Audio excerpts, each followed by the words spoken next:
ஜன்ம விநாசாய தேக சுத்திகராய்ச்ச திகம்பர தயாமூர்த்தே தத்தாத்ரேய நமோஸ்துதே. அன்பான யூடியூப் நேயர்களுக்கு என்னுடைய அன்பு கலந்த பணிவான வணக்கத்தை தெரிவித்துக் கொள்கிறேன். ஆகஸ்ட் மாதத்தினுடைய பலன்கள் நம்ம பார்க்கும்போது முதல்ல கிரகங்களுடைய நிலைகள் எவ்வாறு இருக்கிறது என்று நாம் சற்று அலசுவோம்.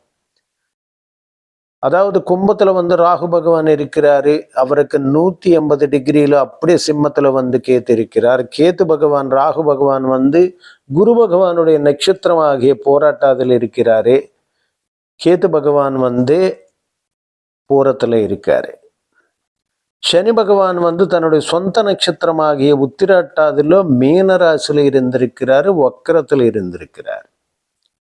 தேவகுருவாகிய சுக்கிர பகவான் ரிஷபத்தில் இருந்த சுக்கிர பகவான் 26ஆம் தேதி மிதுனத்துக்கு செல்கிறார். அங்கே ஏற்கனவே தேவகுருவாகிய ப்ரஹஸ்பதி அமர்ந்திருக்கிறார். அந்த குரு பகவானோட இந்த குரு பகவான் இணைகிறார். 2 பகை கிரகங்கள் மிதுனத்தில் அமர்ந்திருக்கிறது, 2 குருமார்கள். சூரியன் புதன் ஒரு அற்புதமான காம்பினேஷன்ல கடகத்தில் இருக்கிறது. சூரிய பகவான் கடகத்தில் இருக்கிறதுனால ஆடி மாதமாக சொல்லப்படுகிறது. 16ஆம் தேதி அவர் சிம்மத்துக்கு செல்லும் போது ஆவணி மாதம் வரும். ஆக சூரிய பகவான் புதனோட இணையும் போது புதாதித்ய யோகத்தில் இருக்கிறார். புதன் வக்கரத்தில் இருக்கிறதுனால அஸ்தமன தோஷத்தில் இருக்கிறதுனால புதாதித்ய யோகம் ஏற்படுகிறது. தொடர்ந்து நமக்கு தொந்தரவு கொடுத்துட்டு இருந்த கேத்து, அதாவது செவ்வாய் பகவான், செவ்வாய் கேத்து காம்பினேஷன் பார்த்து நாம் ஏற்கனவே பேசியிருக்கிறோம். நிறைய போர்கள் யுத்தங்கள் சம்பந்தம் இல்லாத, ஏன்னா செவ்வாய் ஒரு நெருப்பு கிரகம். கேத்தோட இணையும் போது அது இன்னும் அந்த ஒரு கிரகத்தை தூண்டிவிடும். அதுதான் செவ்வாய் பாம்பு கிரகங்களை பிடியிலேருந்து தப்பிச்சுக்கிட்டு அவர் கன்னிராசிக்கு வந்துகிறார். ஸோ செவ்வாயில் கேத்து இருக்கிறார். கேத்து சிம்மத்தில் இருக்கிறது. மறுபடியும் 16ஆம் தேதிக்கு மேல சூரியன் சிம்மத்துக்கிட்ட, அதாவது கேத்துக்கிட்ட சிக்குகிறார். இதுதான் கிரகத்தினுடைய நிலைகள். இந்த கிரகங்கள் இருக்கும்போது இந்த ஒரு சூழல்ல, இந்த ஒரு கிரக சுழற்சியில மனிதனுடைய வாழ்க்கை ஒவ்வொரு ராசிக்கு 12 ராசிகளுக்கு இப்படி வளர்ச்சி கொடுக்கும் என்றதுதான் பொதுவாக நம்ம பார்க்கும்போது 3 பிரதான கிரகங்கள், ஆண்டு கிரகங்களாகிய ராகு கேத்துகள் சிம்மத்திலையும் கும்பத்தில் இருக்கிறது. மீனத்தில் சனி பகவான் இருக்கிறார். குரு பகவான் மிதனத்தில் இருக்கிறார்.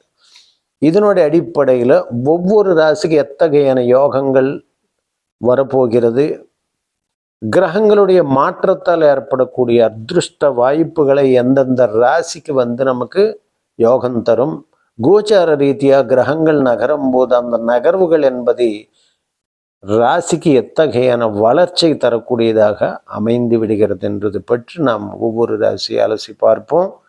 ஆகஸ்ட் மாதத்துல அதிருஷ்டமான அமைப்புகள், காரணம் என்றால் சூரிய பகவான் வலிமையான நிலையில் இருப்பார். இது உங்களுக்கு ரொம்ப முக்கியமானது. அதாவது 15ஆம் தேதிக்கு மேலே.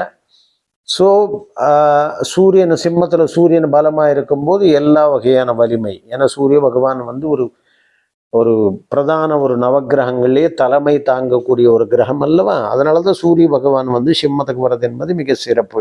அது 16ஆம் தேதி வரை. 16ஆம் தேதி ஒரு ஆகஸ்ட் மாதத்துல எத்தகையான யோகங்கள் 12 ராசிகள் பெறப்போகிறார்கள் என்றது அலசி ஆராய்வோம். வாங்க ஒவ்வொரு ராசிக்கு பார்க்கலாம்.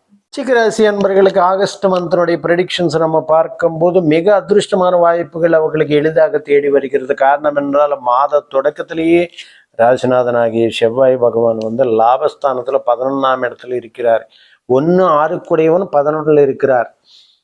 அப்புறம் 1-6 என்னும் போது 6 சத்ரு ரோக ருணம் இல்லையா, அவர் 11ல் உபஜயஸ்தானத்துல இருக்கிறார். ஸோ நிச்சயமா இது நன்மை தரக்கூடியதாக அமைந்துவிடும்.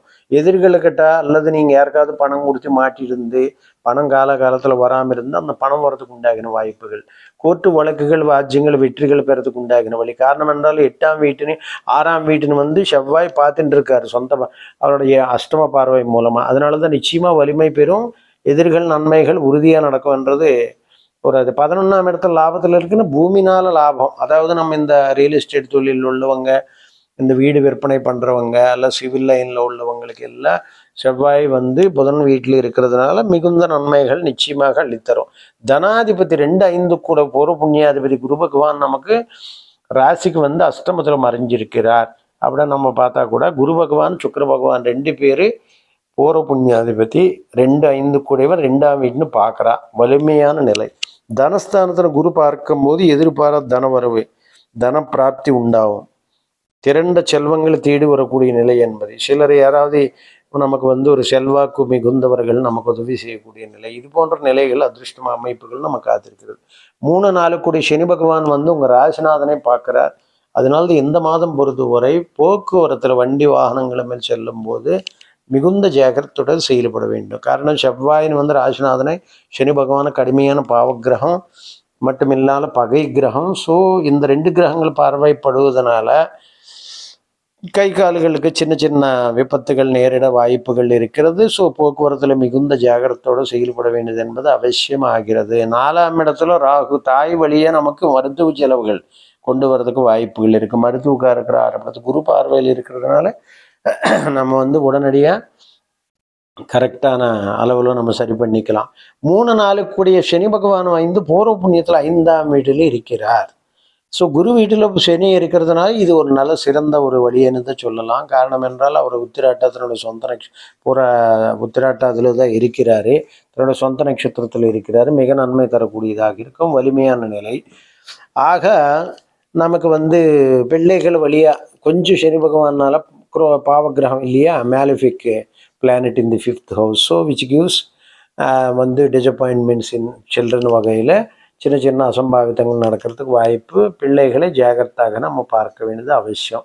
6 கூடி செவ்வாய், இரத்த கொதிப்பு, பிபி இந்த மாதிரி நோய்கள், செவ்வாய் சம்பந்தப்பட்ட நோய்கள், ஸோ பிளடி டிசீசஸ் வர்றதுக்கு வாய்ப்புகள் நிறைய இருக்கும். காரணம் 6ஆம் வீடு செவ்வாய் ரத்தத்தை கூடியது. ஸோ அவர் 11 இருக்கிறதுனால ஏற்கனவே அந்த மாதிரி பிரச்சனைகள், ஏன்னா அஷ்டமத்தின்னு பார்க்கறதுனால 6ஆம் வீட்டுன்னு பார்க்கறதுனால நோய் தொந்தரவுகள்லேருந்து நீங்கும். இருந்தாலும் ஏற்கனவே நோய் தொந்தரவுகள் இருந்தால் நீங்கள் ஜாகிரதையாக இருக்க வேண்டும் என்பது அவசியம்.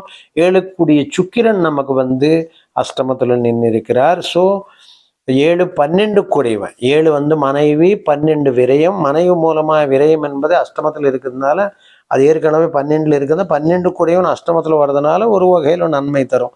ஸோ எதிர்பாராத தனம், மனைவி வகையில் நமக்கு எதிர்பாராத அதிர்ஷ்டம் வர்றதுக்கு வாய்ப்புகள். பாக்கியத்தில் சூரியன் புதன் பாக்கியத்தில் இருக்கிறது ரொம்ப நல்லது. அரசாங்க உத்தியோகம் பெறதுக்கு உண்டாகின அற்புதமான வழி. 10ல் கேத்து இருக்கிறது, ஆன்மீக வழி. சூரியன் நமக்கு பலமாக இருக்கிறதுனால, சூரிய பகவான் பலமாக இருக்கிறது. அடுத்து 16ஆம் தேதி பலமாக 10ஆம் வீட்டில் சூரியன் வருது. அரசாங்க உத்தியோகம், அரசு உத்தியோகங்கள், அரசாங்க தொழில்கள் செய்கிறதுக்கு உண்டாகின ஒரு அற்புதமான வழி என்பது சூரிய பகவான் நமக்கு நிச்சயமாக எடுத்து கொடுப்பார்.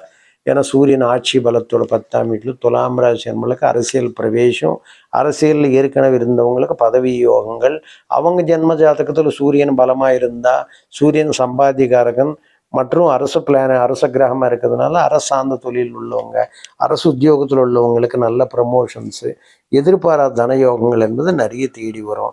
11 செவ்வாய் பூமி சம்பந்தமான கிரிய விக்கிரயங்கள் மூலமாக நல்ல எதிர்பாராத தனலாபம் என்பது உண்டாகும். 12 சந்திரன் நமக்கு தொடர்ந்து பயணம் பண்ணிகிட்டே இருப்பார். ஆக சூரிய பகவான் பாக்கியத்திலையும் தசமத்திலையும், ஒன்று கோணத்திலையும் கேந்திரத்திலையும். சரி, அதனால்தான் ஆடி மாதம் பூரா நமக்கு கடகத்தில் இருப்பார். அதுக்கப்புறம் ஆவணி மாதத்தில் சிம்மத்துக்கு வருகிறார். முழுமையாக அற்புதமான சூரியன் தான் சம்பாதியக்காருக்குன்னா அவர் நல்லா இருந்தாவே போதுமானது. சூரியன் 10ஆம் இடத்துல கேத்தோட வருகிறார். ஸோ சூரியன் கேத்தோட ராகு பார்க்கறதுனால சில சமயத்தில் பாம்பு கிரகங்கள் நடுவில் சூரியன் இருக்கிறதுனால சூரிய கிரகணம் மாதிரி, அதாவது சூரிய கிரகணம் மாதிரினா வெளிச்சம் கொடுக்காது. வெளிச்சம் கொடுக்காதுன்னா சூரியனை விழுங்குறது போல அவருடைய உண்மையான ஒரு இது பிரதிபலிக்காம பண்ணும். கேத்து ஞானக்காரக்கிறதுனால மோட்ச மார்க்கத்தில், பக்தி மார்க்கத்தில் அல்லது ஞான மார்க்கத்தில் செயல்படுறவங்களுக்கு இங்கே ஒரு அதிர்ஷ்டம். அதாவது இறை வழிபாடில் உள்ளவர்களுக்கு மிகுந்த நன்மைகள், அது பர்டிகுலர்லி சிவ வழிபாடில் உள்ளவர்களுக்கு நித்தியமான நன்மைகள் அள்ளித்தரும். செவ்வாய் ராகு பார்க்கறதுனால அம்பாள் வழிபாடில் உள்ளவங்களுக்கு விசேஷமானதாக இருக்கும். ஆக எல்லா வகையிலும் நமக்கு சிறப்பான அதிர்ஷ்டம் தரக்கூடிய நிலை என்பதே விருச்சிக ராசி அன்பர்களுக்கு ஏற்படுகிறது. ஆக இந்த மாதம் பொறுத்தவரை நல்ல யோகம் அவங்களுக்கு நிச்சயமாக தேடி வரும்னே நம்ம சொல்லலாம். காரணம் கிரகங்களுடைய சுழற்சி என்பது உங்களுக்கு ஒரு சாதகமான சூழ்நிலை உண்டாகுகிறது.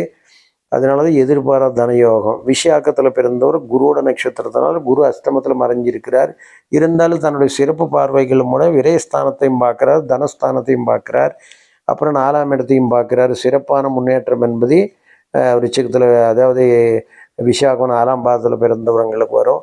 அதே போலவே கேட்டையில் பிறந்தவர்கள் கோட்டை பிடிப்பார்கள் என்று போலே நல்ல ஒரு, ஏன்னா புதனுடைய நட்சத்திரத்தமாக இருக்கிறதுனால, புதன் பலமாக இருக்கிறதுனால 11 கூடையவனாக வர்றதுனால நமக்கு 8 11 கூடைய லாபஸ்தானாதிபதியாக வர்றதுனால எதிர்பாராத தனவரவு என்பது.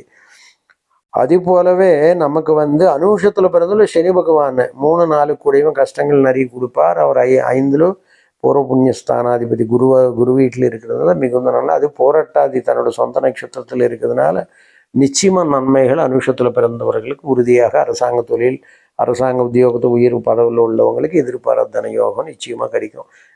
ஆகஸ்ட் மாதம் பொறுத்து வரை விருச்சிக ராசி அன்பர்களுக்கு மிகுந்த அதிர்ஷ்டம் தேடி வரும் என்றதில் மாற்று கருத்தில்லை. சர்வே ஜனா சுகினோ பவந்து, சுகி பவன்.